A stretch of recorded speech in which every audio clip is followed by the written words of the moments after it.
Hello everyone, welcome to my channel. ఈరోజు వచ్చేసి నేను ఇడ్లీ బ్యాటర్ కానీ దోశ బ్యాటర్ కానీ ఏమీ లేవండి. ఇంకా ఈ రెండింటి కోసం అయితే నేను ముందుగా పప్పులు అయితే నానపెట్టేసుకున్నాను. ఈ విధంగా ముందు వచ్చేసి దోశ బ్యాటర్ కోసం అనేసి రైస్ అలాగే మినప్పప్పు కొంచెం మెంతులు వేసి మంచిగా 3-4 టైమ్స్ వాష్ చేసేసి సోక్ చేసేసుకుంటానండి. తర్వాత ఏమో ఇడ్లీ కూడా కావాలి కదా చిన్నబాబు కోసం, అందుకని ఇడ్లీ కోసం మినప్పప్పు కూడా వేసుకొని ఒక 4 టైమ్స్ అలా వాష్ చేసేసుకొని నానపెట్టేసుకున్నానండి. ఒక 4 to 5 అవర్స్ నానిన తర్వాత గ్రైండర్కి అయితే వేసేసుకుంటానండి. రెండు కూడా 1 by 1.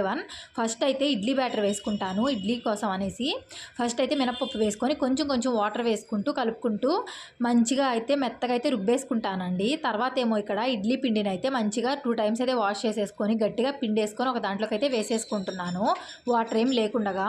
ఈ మధ్య ఇడ్లీ పిండిలో ఇసుక అనేది ఎక్కువగా వస్తుందండి, ప్రతిదీ కల్తీ అయిపోయింది కదా. ఇంకా అందుకోసం మంచిగా అయితే ఒక 3 టైమ్స్ కానీ 4 టైమ్స్ కానీ వాష్ చేసుకుంటానండి ఇడ్లీ పిండిని డైలీ అయితే.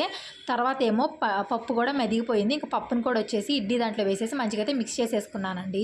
ఇంకా దీనైతే నేను ఫ్రిడ్జ్లో స్టోర్ చేసుకుంటాను. ఒక 3 days కానీ 4 days కానీ. ఇంకా పిల్లల టిఫిన్స్కి మా చిన్న బాబు కోసం టిఫిన్స్ కోసం అయితే ఏ ఇబ్బంది ఉండదండి. మార్నింగ్ టైంలో హడావుడి ఉండదు మెయిన్గా.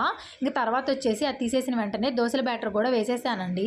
ఇంకా దోశల కోసం నానబెట్టేసుకున్నాను కదా, అది కూడా వేసేసాను గ్రైండర్లో. మధ్యలో మధ్యలో వాటర్ వేసుకుంటూ దాన్ని కూడా అయితే మెదిపించేసుకున్నాను. మొత్తం అయితే తీసేసానండి. ఇప్పుడు ఇదంతా కూడా మంచిగా ఫ్రిడ్జ్లో అయితే స్టోర్ చేసేసుకుంటాను. అలాగే గ్రైండర్ కూడా మంచిగా వాష్ చేసేసుకొని ఎండలో అయితే పెట్టేసుకుంటాను. ఇంతే అండి. వీడియో నచ్చితే వీడియోని లైక్ చేయండి, సబ్స్క్రైబ్ చేసుకోండి. అలాగే మీ ఫ్రెండ్స్ అండ్ ఫ్యామిలీస్కి